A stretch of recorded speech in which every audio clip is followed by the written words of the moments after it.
I got fingers on my lips. Toys that I'm touching, I don't want to put them down. Instead, I want to talk about them. Yes, fresh. Smell the plastic that I crave. I want to shop. I can't be having Bruce Banner. I'm Dr. Rubber Band on Bruce Jenner. And you can call me Dr. Jenner. We can talk comic books, but we're here to talk toys. Be proud, make noise. Let's get them lips set for it. Get them lips set for it. Perlips. Here we are again. Yes. Jamming through this Age of Apocalypse wave, man. These are fun times, fun times. Today we're taking a look at old scumbag Scotty. I love this design, just pure 90s edginess, like all of these AOA characters, just cranked up to 11, you know what I mean? I don't know why he's got the 5 head. I don't remember it being like that. Anyway, we'll get into it when we get into this. Getting a little closer here. You can see we got this artwork on the sides. Perfectly serviceable, but I wish they would do like some 90s throwback style. Anyway, all this crap on the bottom. Over to the back. Some gibberish and the wave mates. And a full-blown shot of that artwork, which is not good. Perfectly good, but just not that 90s style that we would all be clamoring for. But as usual, you got this tape, and we got this razor, and are we holding that the right way? Sure, I thought I had an actual X-Acto knife somewhere. Doesn't even matter. Doesn't even matter. This gets you there. And I've still got all me digits.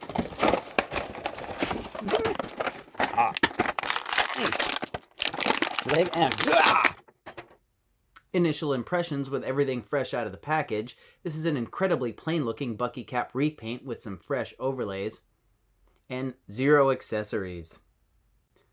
I'm going to spend a little time with him, give you a brief character introduction, and then we'll break it all down. Scott Summers, also called Cyclops. Scott is a mutant, essentially a solar battery. His body metabolizes solar energy, which he is able to discharge as concussive force beams emanating from his eyes. These optic blasts are obscenely powerful, generating at least 2 gigawatts of power, and are able to disintegrate adamantium. While his control over the power and precision of these blasts is unmatched, he requires special ruby quartz eyewear to manage the discharge due to childhood trauma. As we know him, Scott was recruited by Professor Charles Xavier for his original team of X-Men when he ran away from the orphanage in which he grew up. However, in an alternate timeline in which Xavier was murdered, Scott never made it out of the orphanage and became subject to the machinations of the mutant Sinister, servant of the Dark Lord, Apocalypse. Scott's duty was to guard the pens, the place where they kept captured mutants, including Jean Grey, his better half in another timeline. This led him to run afoul of the deadly Weapon X, this world's version of Wolverine, when he came to rescue Jean from the pens. In the short but savage skirmish, Weapon X took his left eye. In the same breath, Scott amputated his antagonist's appendage, and Logan lost his left hand. Though he has begun to question his role in this dark reality, he remains vigilant as the ruthless leader of Apocalypse's elite mutant force. So here he is on the basic Bucky Cap body. It's been the standard for all Cyclops figures, which is nice, the continuity, but this Buck is pretty outmoded these days, and the sort of plainness of it shows through. Even though we do get these fantastic new pieces on there with his rig and the arms. Let's take a closer look, starting with the head up here. You can see this is really nicely detailed. This hair sculpt is fantastic. And the visor, all especially decked out, all revamped for some extreme 90s stylings, you know. It's only got the one side because he has lost the eye, but he's missing the scar that they could have detailed underneath there. And perhaps some stubble. I'll forgive a lack of that. But this 5-head thing, that's nearly unforgivable. I don't understand that. Sorry you put so much time into it. Sometimes you just have to start all over though. You know what I mean? But otherwise, I think this head sculpt looks really nice. This face, the expression on it, and the detailing of the visor. Standard sinewy Bucky Cap body here, but we have these nice new pinless arms. Let's not overlook that. That is killer, especially on just where it's bare flesh. I think it's key there. Sometimes in the deco, like over here somewhere, if he had the pins, this would help break that up some. But he doesn't, and that's great. And so is the weathering effects that are cut and painted into this. Years of beastly battles as the head of this elite mutant force. These, I believe these are new. They look like they could have been somewhere that I'm missing, but they look great. Both arms here. But it is just laid over this plain Bucky Cap body. The blue maybe just should have had a wash. Sometimes it's a hard call. You can just let natural light and shadow do its thing. But what really hurts it, in my opinion, is the lack of the boots. They could have at least painted these. If not outright, just used the boots off of, say, the Ghost Rider body mold, I think would have been just right.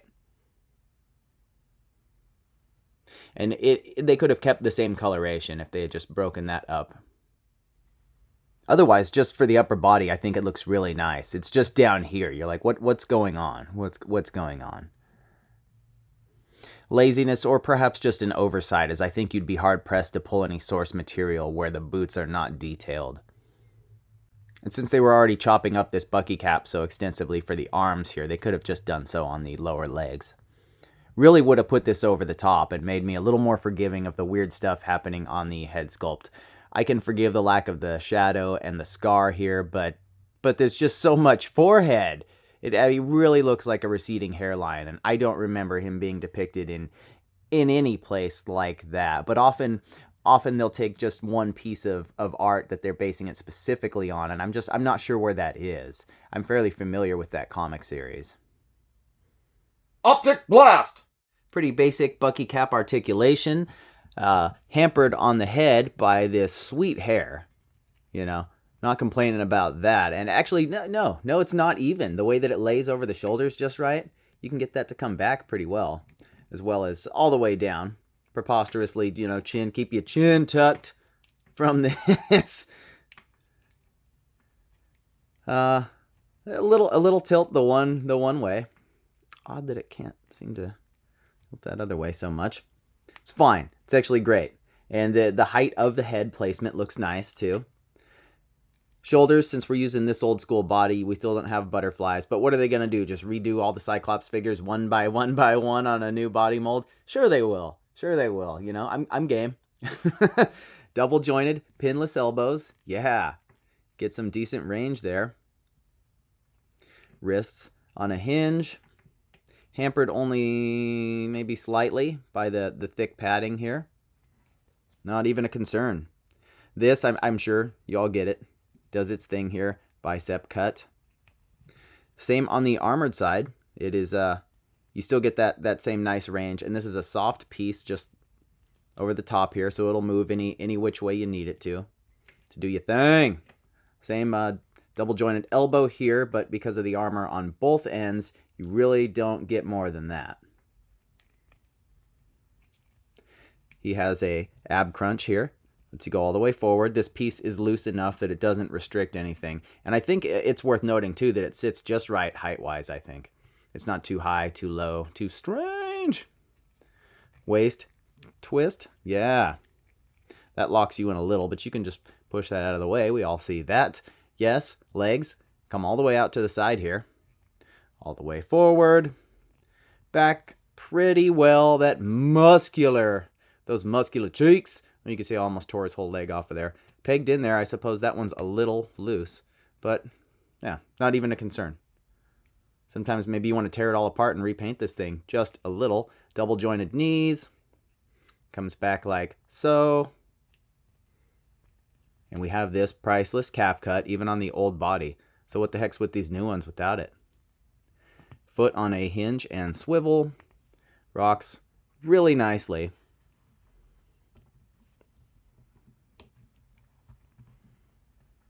I think you can get all these great aggressive poses for him.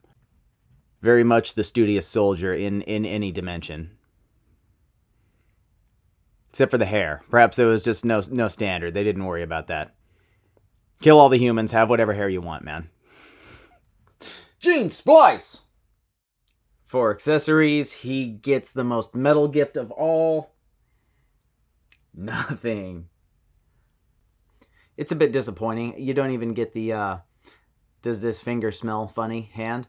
But I suppose they'd have to do a unique sculpt on all of them, that pad on the back. And so maybe, and of course cost cutting. He does come with the other BaF part for Colossus. But he doesn't want to build Colossus, man. Dude's gonna smash him. No, I think he's proven over the years that he could outwit all of the other X-Men. He's the guy. Xavier's chosen. The golden boy. Teacher's pet got cold feet. Swooping in for the size of this scurrilous Scott Summers, we see that old Jimmy Marsden in his platform shoes is about 6.5 inches. Mr. Marsden, could you just stand a little closer to the camera? For figure comparisons, I am not going to trot out every iteration of the Boy Scout because they all are based on the same body mold. But here's a couple I don't see that commonly. And my God, that's one of those cases where this body is all wrong. What is he, 16, 18 or whatever there? Obviously his hobbies included firearms and bodybuilding. That's a trigger finger he has on that hand, if it's not clear from the perspective. And is he not just jacked, just hulking? He even looks a little bigger from perspective. Same grown-ass man head as well. That's the one from that box set where they really didn't try. The Beast figure looks nice, and it was sort of, the artwork would lead you to believe it's based on that new X-Men storyline from Bendis and Pacelli, which is great fun. It's kind of divisive, I think, but to fulfill either role, man, that body is still all wrong there. What's the impetus for redoing that at this point, you know? And on the right, that is the sweet, astonishing Cyclops that I do wish I had an alternate head for. I don't believe he came with any accessories either. That also crosses over into the Utopia stuff where he's really coming into his own without living under Charlie's shadow. And he's letting his hair grow. I liked that iteration. And you know I gotta hit you with that 90s look. This time in 2 flavors. The original release of the Jim Lee Cyclops from Hasbro.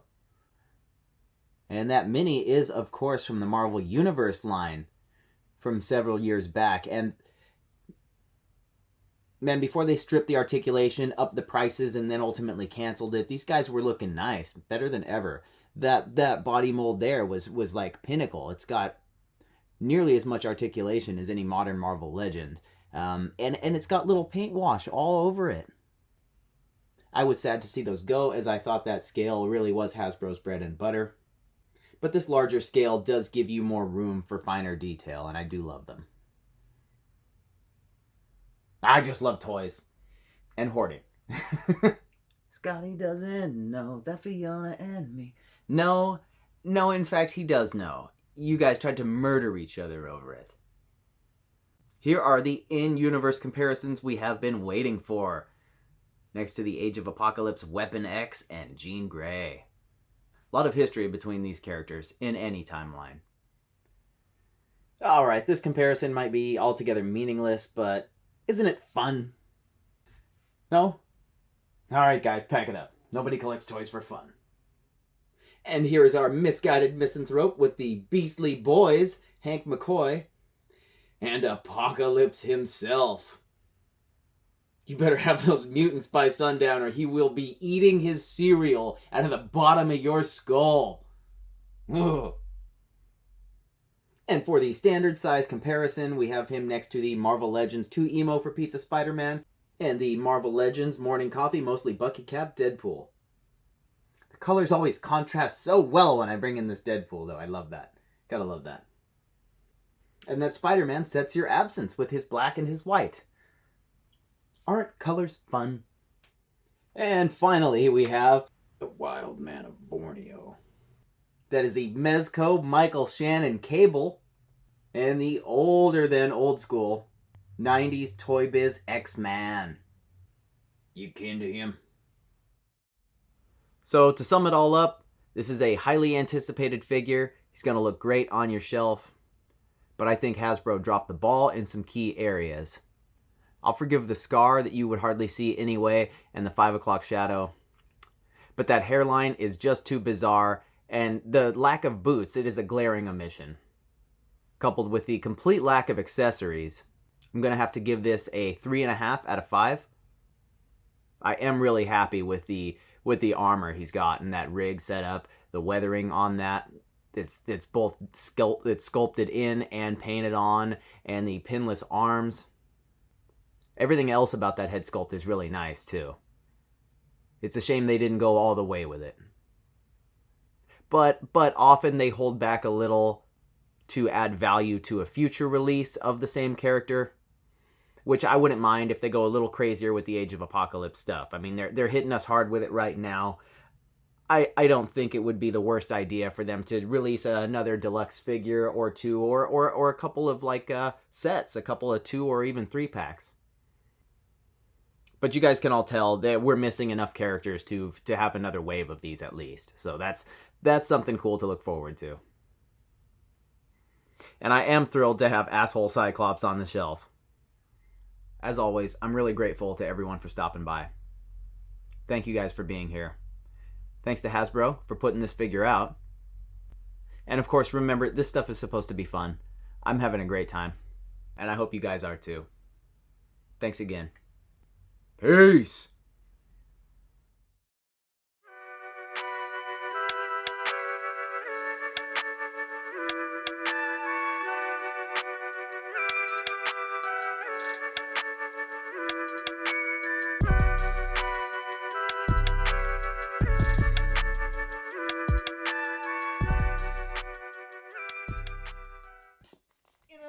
Time in a different place, they could choose to show another face. Scotty overseas, Logan tries to free the skis, but then Scott got hot and Logan took his eye. It's the age you can't deny. Age of apocalypse, wow, age of apocalypse.